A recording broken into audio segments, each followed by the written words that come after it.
You are listening to the Icehouse podcast, hosting conversations with gritty Kiwi business owners and leaders and industry-leading minds. Kia ora everybody, and welcome to this week's episode of the Icehouse podcast. My name is Bryar and I'm the community manager here at the Icehouse, and I get to have incredible conversations with business owners and leaders all across New Zealand. And this one was no different. Today we have Harry Urquhart-Hay on the podcast. He's the co-founder and sales and marketing manager at Wisewool, a fifth generation business that innovates and manufactures 100% New Zealand wool ingredient products. Harry is an alumni of the Leadership Development Program number 38 and is also part of the Coworking community in Parnell, Auckland. We discuss Harry's diverse career background, the environmental impacts and importance for Wisewool and their products, how farming really is a backbone of New Zealand, his learnings through his career and owning businesses himself, the personal and professional goals that he has going into 2024, his experience working within the co-working space up in Auckland, and being on the Leadership Development Program a few years ago, plus much, much more. This conversation is packed with goodness and learning from Harry. I love talking to him about his experience as a business leader, his love for sales and marketing, and so much more. I hope you enjoy this episode. We'll jump into the recording now. Welcome to the podcast, Harry. Awesome to have you on the Icehouse podcast this week. Yeah, no, good to be here, Bryar. Good to see you. Nice. I love to start with this question. It's very open, but tell us a little bit about yourself. Who is Harry and what are you passionate about? It's a big one. No, love it. So Harry Urquhart-Hay, I have joined our fifth generation family wool business. So I'm based up here in Tamaki Makaurau, and I have a beautiful wife, Jamie, and two little kids, Lucia, who is almost 3, and Ted, who is almost 1. Cool. And we're based here in Parnell, so I've got a great short walk to the Icehouse every morning. And just me at the moment, spending a lot of time with family, with our 2 little kids, and trying to grow our family business Wisewool and launch it beyond Aotearoa out into the world. So that's a bit about me, really. That's so cool. And I'm so excited to learn more about this business because it's becoming and is such an iconic New Zealand business. And it has been a big year for you guys at Wisewool. So keen to dive a little bit deeper. But first of all, can you run us through like a day in the life of Harry to give us a bit of context on what that would look like? Sure. So always pretty chaotic mornings. So I'll get the kids ready, battle getting some food into them, get them changed, and then drop them off to daycare. So super lucky, we'll walk down the hill, drop them off just down the road from the Icehouse. And then a typical day for me probably starts with a strong coffee and then look fairly flexible. Like I'll just sort of take each day as it comes. My job really is to focus on our customers, both sort of in New Zealand and offshore, and then to really sort of put the brand on the map from a marketing perspective. So every day is different. I'll either be sort of out and about meeting customers, on calls at all times, chatting to businesses sort of, outside of New Zealand.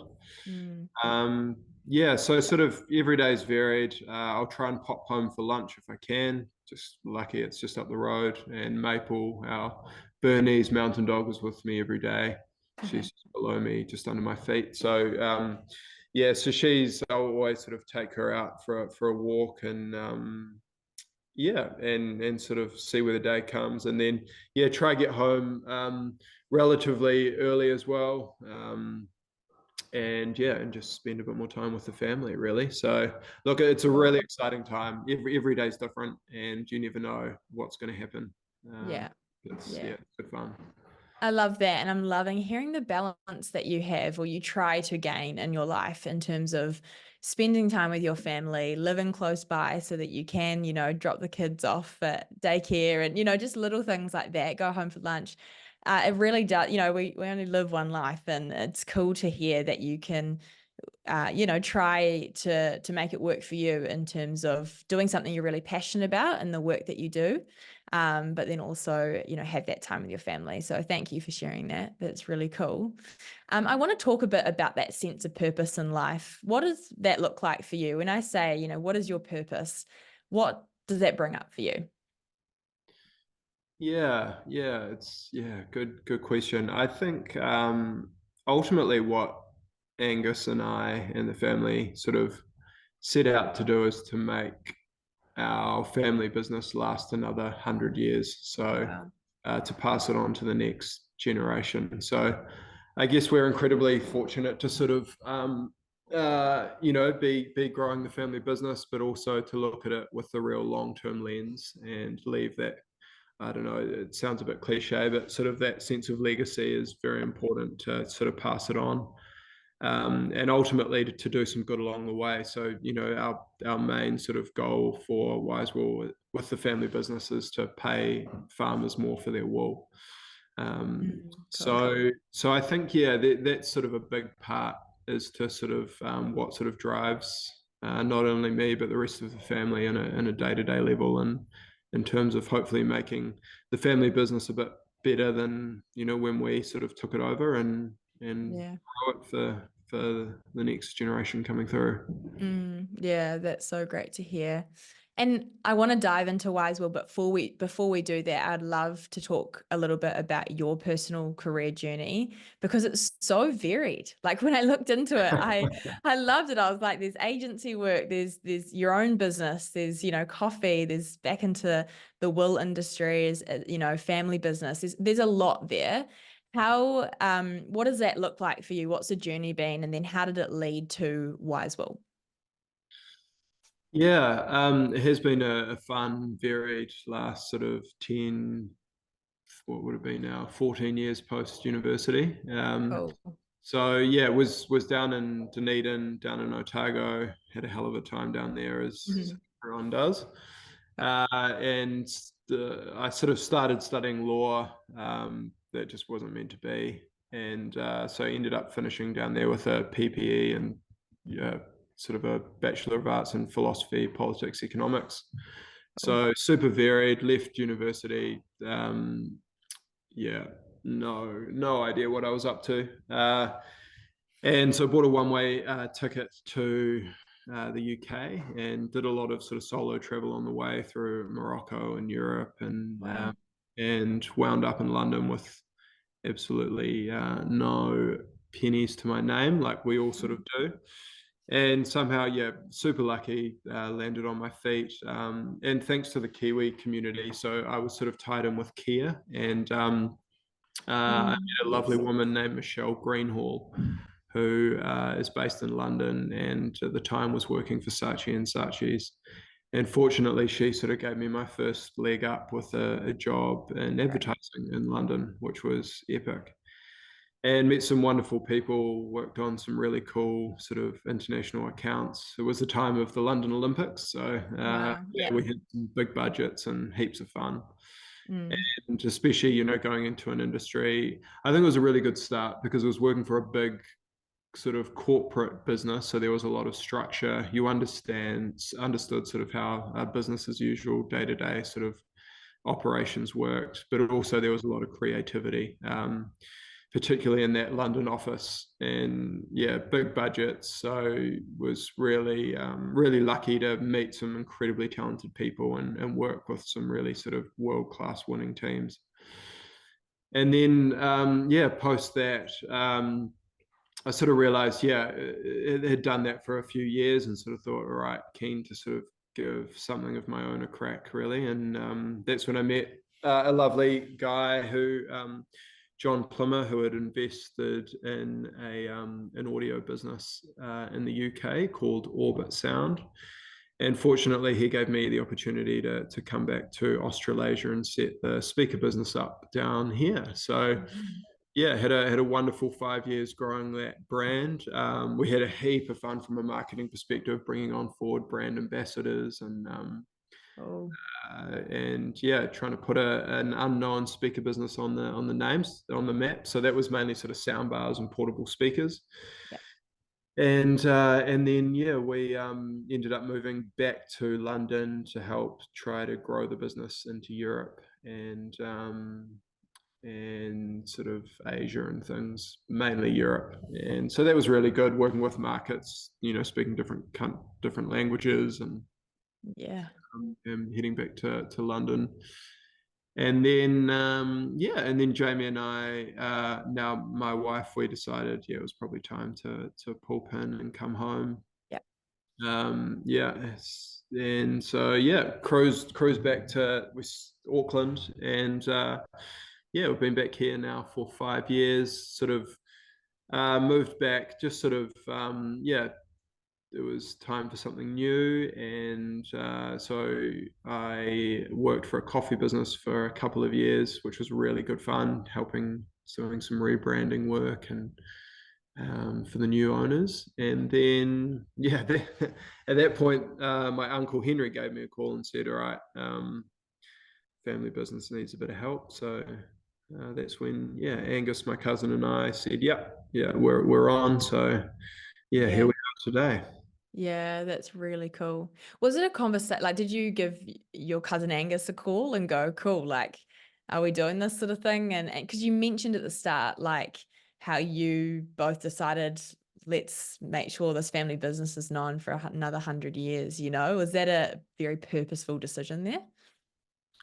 It's a funny one. Like when you look back on it, it was a really big decision at the time, but I think Angus and I both just no thought was really needed. Mm, I think, yeah, it's sort of we're just lucky to all get on so well as a family, cool.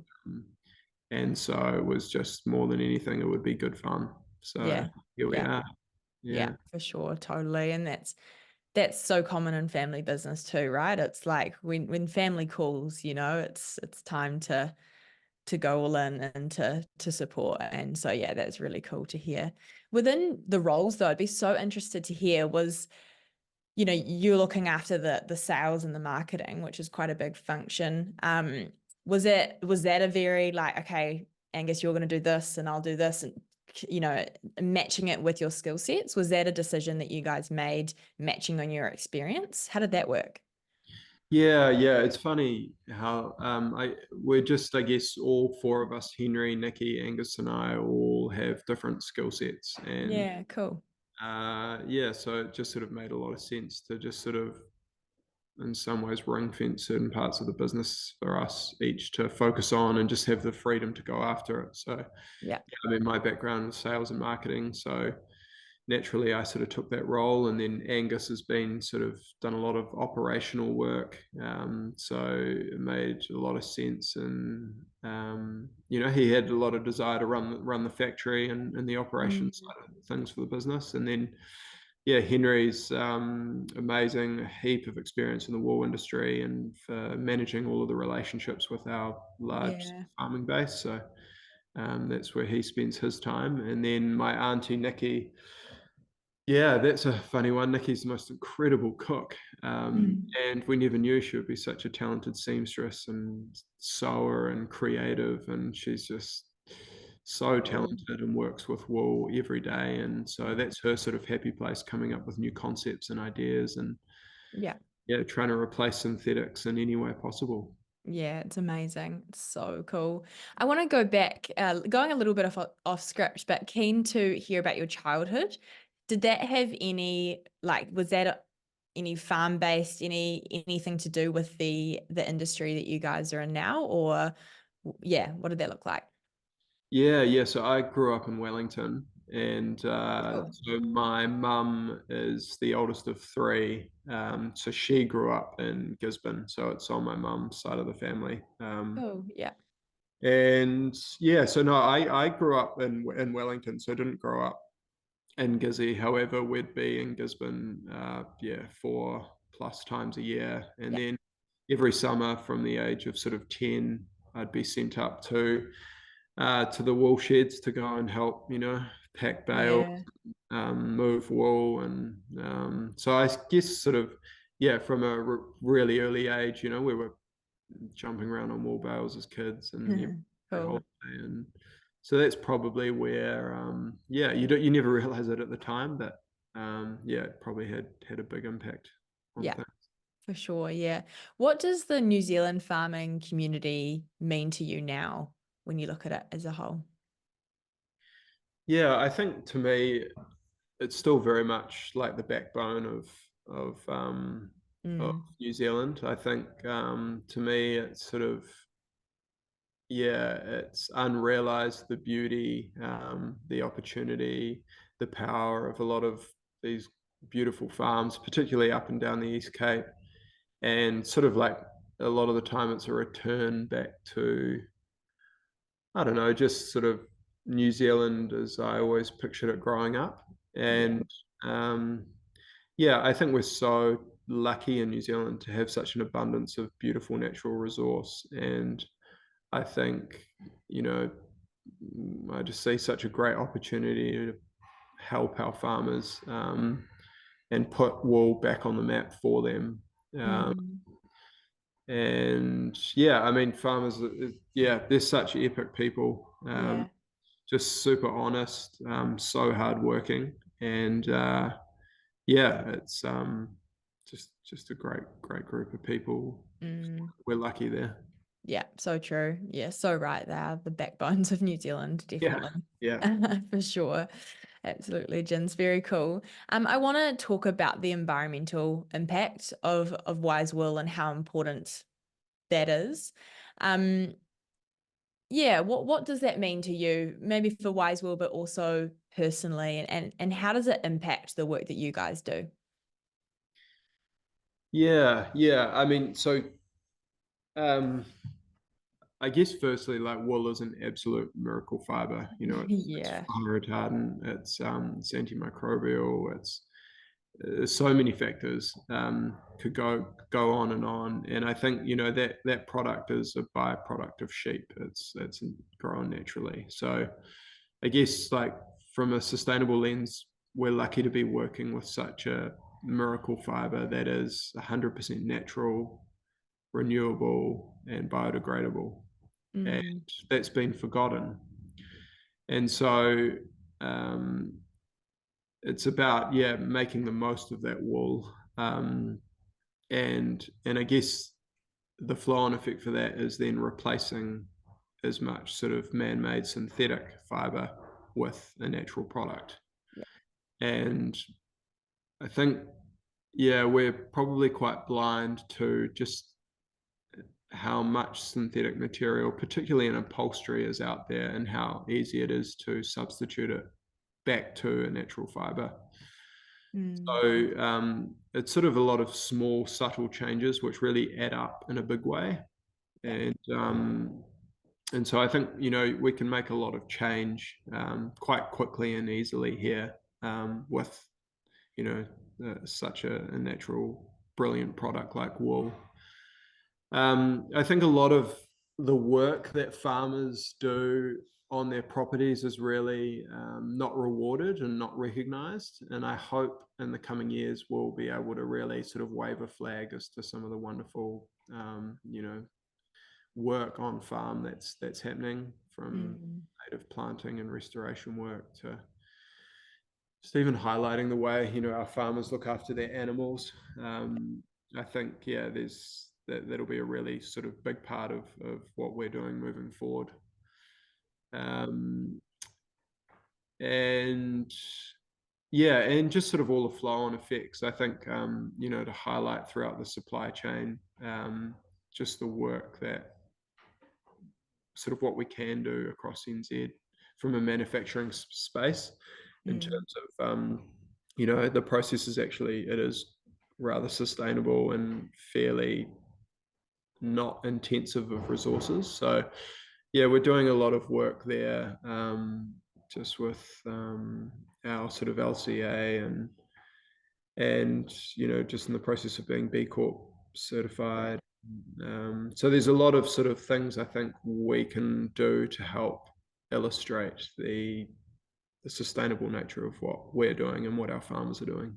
Absolutely. Yeah, it's like raising the profile of the power of wool, but also their environmental impacts. And like you said, the simple decisions people can make to actually bring it back into the things that they purchase and their decision making. It's brilliant. Yeah. Really cool to hear. Yeah, Awesome. absolutely. Yeah, and I think that's the important thing is it's just education. It's highlighting to customers and consumers that in your purchasing decision, you can make an enormous change, even when you don't believe you are. So Yeah. that's a lot of the job as well. Totally, completely agree. And the collective impact that comes with just everyone as individuals making small changes is so much bigger than, what we think we can do alone, So it is really cool to hear that you guys are wanting to lean into educating more around the environmental impacts as well. And it's a huge part of that New Zealand clean green sort of image, and let's keep it going and let's keep it real and authentic. Yeah, totally agree. Very cool to hear, and looking forward to hearing more about that, the Wisewool journey. I want to ask this question. What advice would you give your younger self at the start of your career journey? It's always a funny one, but you've had so many different industries, different things. Is there any advice you'd be like, hey, Harry, just want to give you a little heads up? um, I reckon just have fun. Yeah, Cool. don't be too serious. Life's a pretty long journey, so make sure you have a heap of fun on the way. And yeah, I think as well, probably don't fall into the trap of, things need to happen fast and, need to happen quickly. And yeah, all the good things take time. So Yeah, just, great advice. yeah. Yeah, slow success is actually a really good thing because all the good things take time. Love that. That's very cool. I also wanted to talk about how being a business owner in the past has supported or impacted what you're doing now. Were there any learnings from that time of giving things a go for yourself, taking some risks, anything in that time? Yeah. Yeah, it's funny. I think, and it's drilled in the learnings from the past. They're still very much drilled into us by our chairman Frank with Wisewool. Is don't forget the 3 R's of business: revenue, revenue, revenue. Yeah. And I think that's very true. Without cash and without good sales and good sales pipeline, your sort of growth is stifled, and Mm. all the cool things you want to do and the things you need to do, you can't do and take longer. So I think that's probably from the past. That's probably the biggest learning curve is cash is king. And yeah, it's the core, the backbone of any business to have growth and to have fun. So you can't forget that. Totally agree. And I think as well, like going back to that environmental impact and impacts within a business, it's very hard to do some of those things and to educate and to do all you want to do in that space unless you're making revenue, unless you've actually got a business, to share that on. And I think sometimes people can forget how important it is to have the cash flow and to be making money as a business to be able to impact in other areas. So yeah, completely agree with that comment. Want to talk about your global experience as well, having been in London, different marketing experience, working in agencies. How does New Zealand stack up in your mind? What could New Zealand marketers maybe improve on, if anything, and how they roll? Yeah. Look, I think we're super lucky here in New Zealand. Like, I think we definitely punch on the world stage fairly well, particularly Yeah. from, I think, like, Kiwis are so creative. And So true. I think, like you just need to look at the amount of marketing, creative talent globally from New Zealand who are leading agencies, businesses across the globe. I think we're really lucky with little old New Zealand. We get to see things differently. There's still very much a can-do attitude, and I think on the whole we don't take ourselves too seriously, which sort of really works in that space. Cool. Yeah, look, I think like it's fairly hard to fault. I think often, if anything, probably need to be more aggressive about going offshore from New Zealand, because it is so doable. Particularly leveraging marketing and storytelling from our beautiful country, and I think it's a lot more doable than I think businesses and marketers potentially believe. So I think it's still a lot of hard work, but I think it's potentially more doable than what a lot of us think.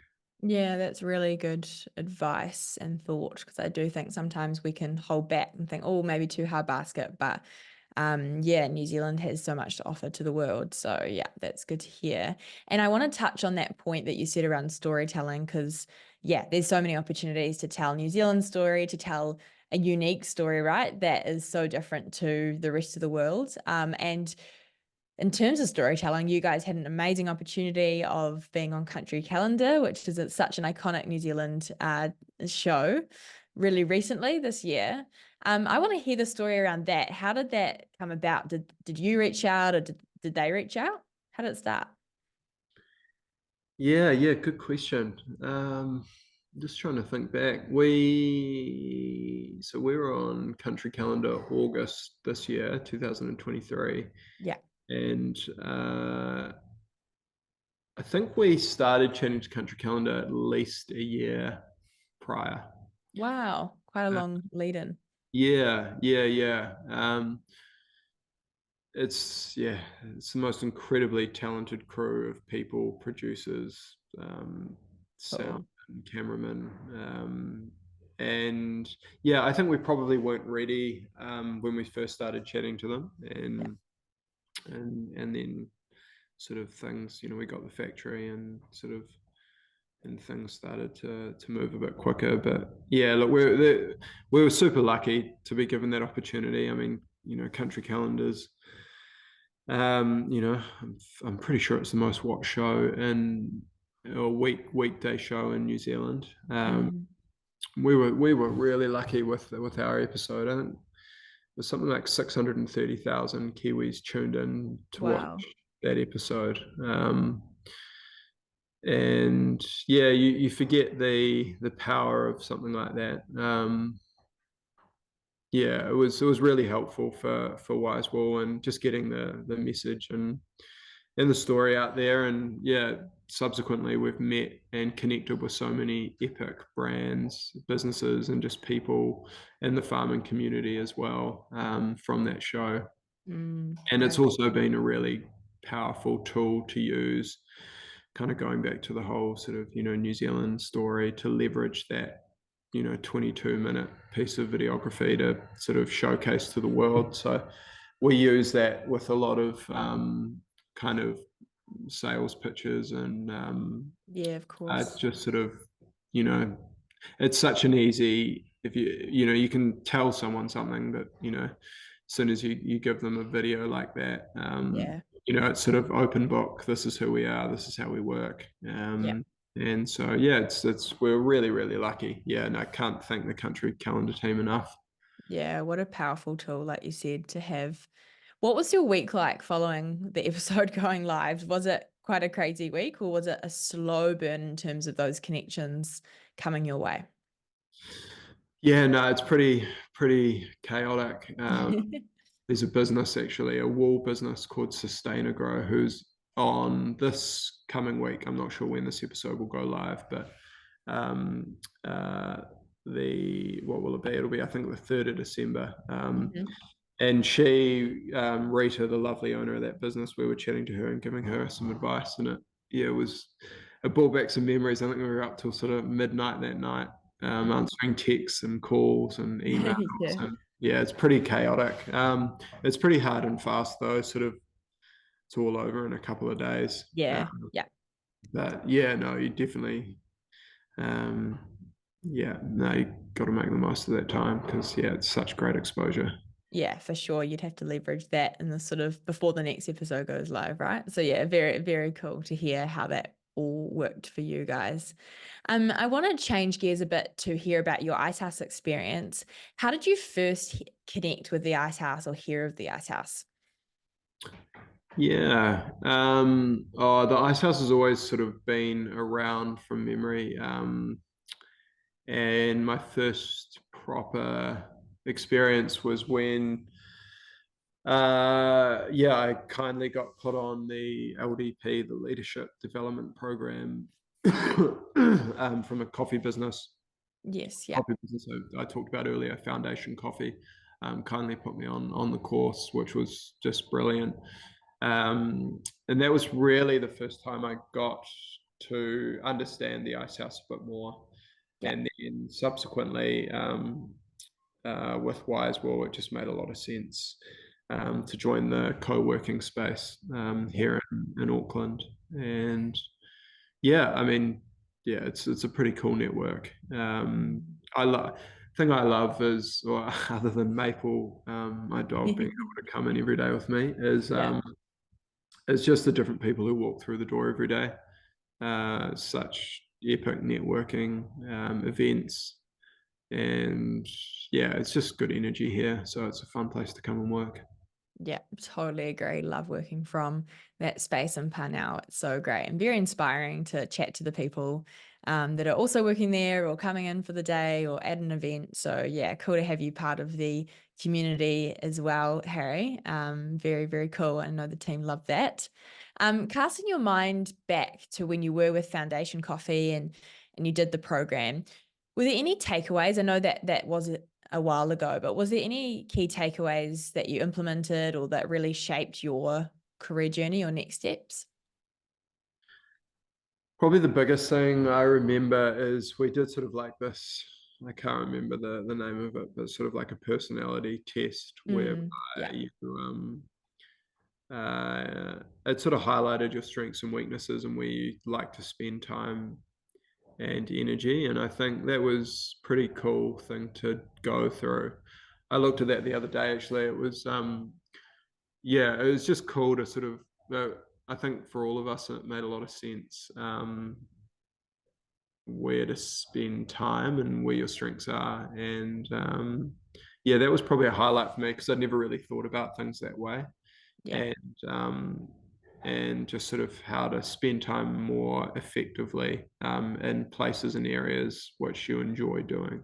And I think that it sounds, pretty cliche, but I think when you actually adopt that approach, it has big flow-on effects for energy levels and just helping delegate jobs and responsibilities to others who are better at those certain things. So that was probably the biggest sort of key takeaway, I guess, from that course, other than meeting some wicked people. Cool.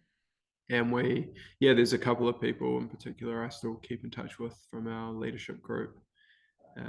So Yeah, that's great. Yeah, cool. And you can sort of follow each other's career journeys as, as leaders within different businesses as the years go on too, right? So yeah, it's so cool. When you had the opportunity, was there any hesitations from you to do the program, or was it something you sort of grasped and ran with from the get-go? No.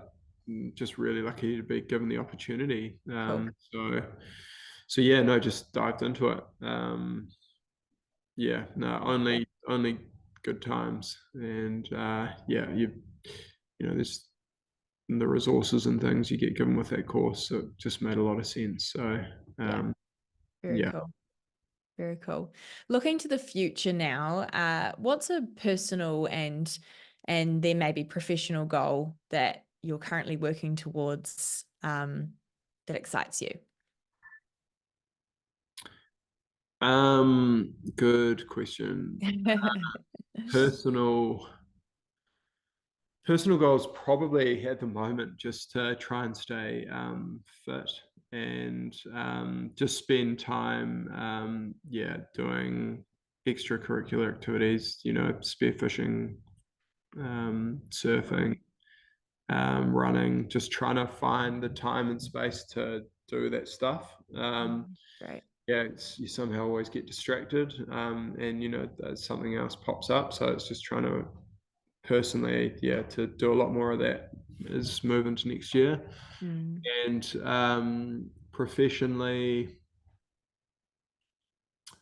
we're just sort of going through that at the moment, actually. Kind of goal wise for next year for the business. I think it's probably just to keep being aggressive. And just dream big ultimately. And probably in order to do that, start to spend more time overseas and just try and find the right businesses who sort of spend more time finding businesses who match and mirror our sort of company and family values and ethos. Because I think if you spend time with those that you align with, there's just a better long-term ongoing relationship where you both win. So it's probably just being more aggressive, targeting those sort of businesses globally which just makes things more fun.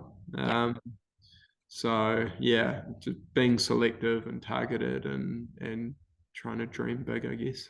Yeah. Oh, that's exciting to hear. And yeah, it's so true. Like, I think sometimes as business owners or leaders, we can go, oh, we'll do this as a company, but there's so much power in partnering with the right people. Like, it can be really hard when you partner with the wrong people or the wrong businesses that don't align. But when they do align, there's so much power in what you can do collectively, right? With the teams coming together. And so, I definitely have heard from many business owners and leaders that supports growth of a business. So really exciting times ahead for Wisewool. I really do think it's becoming an iconic name and business in New Zealand, and something that New Zealand is, we all are proud of that industry and wool and our sheep and our farms, and really cool to just see that go strength to strength. So thank you, Harry, for sharing the story of Wisewool and also your career journey and where things are heading in the future. Really, really appreciate your time. Epic, bro. Really good to catch up. And love doing this with you. And look forward to seeing you again soon. Awesome.